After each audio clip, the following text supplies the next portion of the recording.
बाकी बड़े उम्र के लोग अलग हैं। 1 लाख युवक जान गंवाते हैं हर साल लापरवाह ड्राइविंग के कारण। आप सोचिए, 25 साल लगते हैं एक बच्चे को पालकर बड़ा करने में, और 25 सेकंड में लापरवाह ड्राइविंग के कारण वो लाश में बदल जाता है। क्या बीतती होगी उस मां के ऊपर जो अपने जाते हुए बेटे की पीठ देखती है और आते हुए बेटे का मुंह नहीं देख पाती। आप लोग क्या सोचते हैं, अगर आप अपनी पावर दिखाना चाहते हैं तो मिल्खा सिंह की तरह तेज दौड़िए, या कि आप नीरज चोपड़ा की तरह, देवेंद्र झाझड़िया की तरह आप तेज भाला फेंकिए मोटरसाइकिल का कान मरोड़ने में, या तेज गति से कार भगाने में कोई बहादुरी नहीं होती। अगर आप सोचते हैं कि आप बड़े हैंडसम और डैशिंग दिखते हैं तेज गाड़ी भगाते हुए, आप डैशिंग हैंडसम नहीं दिखते, आप लापरवाह दिखते हैं, आप बेपरवाह दिखते हैं, आप बेवकूफ दिखते हैं। इसलिए कम से कम सड़क पर जब भी गाड़ी चलाएं, आप ध्यान से गाड़ी चलाइए। आपकी जिंदगी आपके माता पिता की भी है।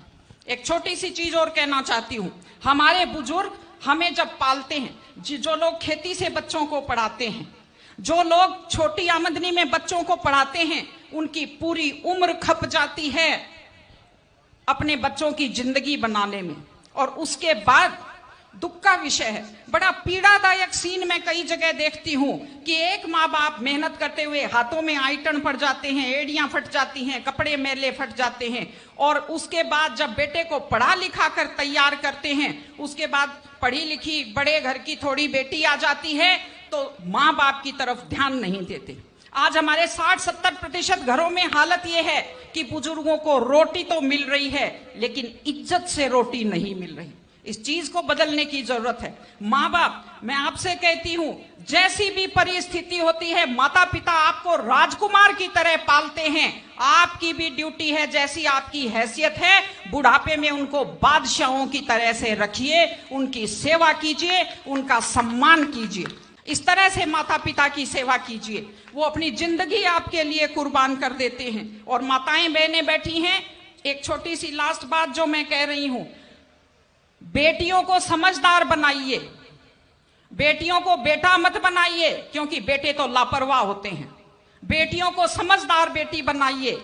जब वो घर से बाहर जाती है तो उसको समझाइए कि वो साथ अपने घर की इज्जत लेकर के जाती है। बेटियों को समझाइए कि कैसे लोग मीठी मीठी बातों का जाल लेकर शिकारियों की तरह से घूमते हैं, और अपनी बेटी को संस्कार दीजिए कि वो जिस घर में जाए अपने सास ससुर की सेवा करे। आजकल मैंने नया ट्रेंड देखा है, बेटियां माँ मम्मी की तो बहुत चिंता करती है लेकिन सास की चिंता नहीं करती हैं।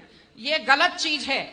औरत घर की धुरी होती है। अगर वृद्ध लोगों की चिंता नहीं करेंगे तो हमारे वृद्ध लोगों को सुरक्षा कैसे मिलेगी, उन्हें सम्मान कैसे मिलेगा, इनकी जिंदगी खुश कैसे होगी। इसलिए कोई भी कौम तभी आगे बढ़ती है जब वो संस्कारवान हो, जब वो मेहनती हो, जब वो शिक्षा पर ध्यान दे। हमने ये सब किया है, मैं आपको बधाई देती हूं।